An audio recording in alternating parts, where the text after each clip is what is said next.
Chapter 9. On Monday morning at school, Miss Metcalfe comes with a new girl, as I'd hope it is Abby, and it isn't just me who is excited. A new student in school always creates a buzz. Everyone hopes they'll be cool and interesting and not too nerdy.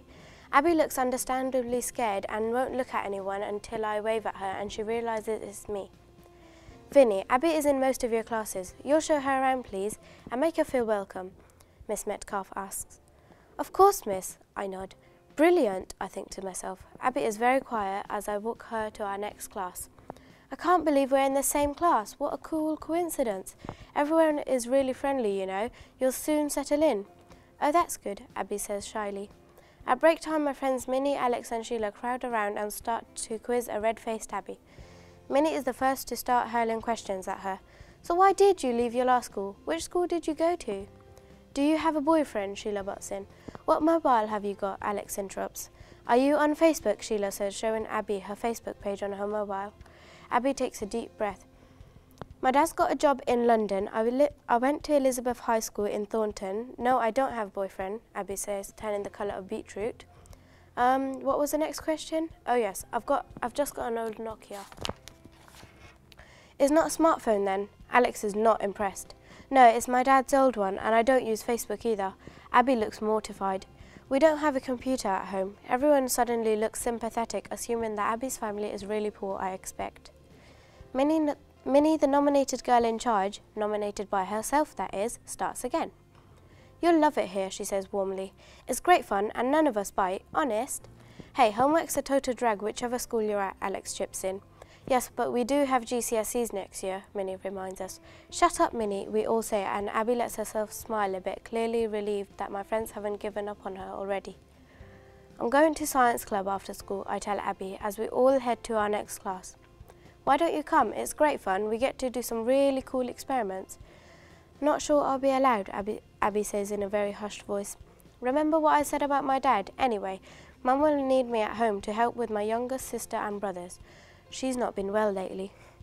The lesson is only for 45 minutes. Besides, I can walk home with you. Surely your dad won't object. He knows my family and you only live round the corner from me. Oh, okay, Abby agrees. I probably shouldn't have pressured her, but I like her a lot already. I feel she has the makings of a new best friend and I can see she wants me to like her too. As we wait for science club to start, we sit on high stools at the back of the lab whispering to each other. Having got to know my group of friends better, Abby's already much less shy about sharing stories about herself, and we're all riveted. My dad thinks that girls don't need much schooling, she admits. My older sister Anna was taken out of school really young.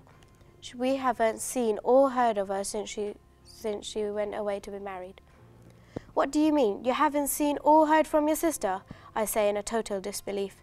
My parents tricked her. Not that it was very difficult. Anna just didn't imagine they'd ever do anything like that. They told us she was going home to visit family, but what we didn't know was my dad that had already arranged for her to get married while she was there. We were stunned. Just then our teacher arrives, bringing Abby's story to an abrupt end. My mind races.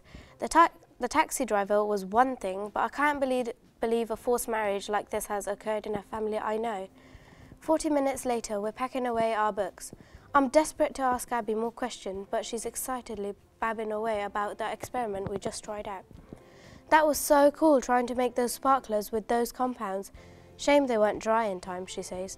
Don't worry, Miss said we can light them next week, I reassure her. I'm pretty sure my dad won't let me come again. Anyway, I've got to run. Abby bolts out the door before I can say anything more. I run to catch her up in the hallway. After all, I did promise her we could walk home together.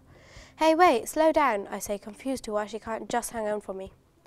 I've got to get back home. Sorry, look, I'll see you at school tomorrow. Abby waves over her shoulder and runs off down the street. I walk the rest of the way home slowly, thinking about what Abby has said. I have to find out more. I decide to call her after tea or I'll never be able to sleep without knowing the full story. Mum and Abby are already home and Dad comes in soon after. We have the usual chatty tea together, swapping stories about our day. I got 19 out of 20 for my spelling today, Sophia says, beaming. That's great, darling, says Mum and Dad at the same time. I pat her on the head just as she scowls and bangs the table. But then it wasn't fair because Miss deducted 3 marks for talking in the test. All three of us can't help ourselves and we burst out laughing. Every day there's something Sophia declares as unfair. Okay, miss, it's not fair. Help your sister clear the table. I have a nice pudding for you, Mum says, smiling. After dinner is cleared away and Mum, Dad and Sophia collapse on the sofa to watch TV, I tell them I'm going to my room. Sophia jumps up and follows me into the bedroom. I don't want to let on that I'm trying to call Abby in private, as then I'll never get rid of her. Sophia, I need to be alone for a bit, okay? It's not... She starts, but before she can finish, Dad calls her back to see something on TV. Let your sister be, darling. She's a teenager and she needs some more space. I hear him say at that moment. I am so grateful my father's nothing like Abby's. I flop on the bed and dial Abby's number. We swapped mobile numbers earlier in the day. Hi Abby, it's me, Vinny. Can you talk? Hi, yes, good timing. Dad has just gone out to work and the kids are in bed already. I've been thinking about what you said about your sister Anna. I say, wasting no time on formalities. We got interrupted and I'd really like to find out what happened to her. How could she just be sent away like that without school noticing or something? Dad made Anna drop out of school in year 9. A school welfare officer came around to check on her once and Dad just told them she was being home educated. Abby's voice is so quiet, I guess she doesn't want to risk her mum overhearing her gossip about Anna. No one's ever checked again and we've moved houses a few times.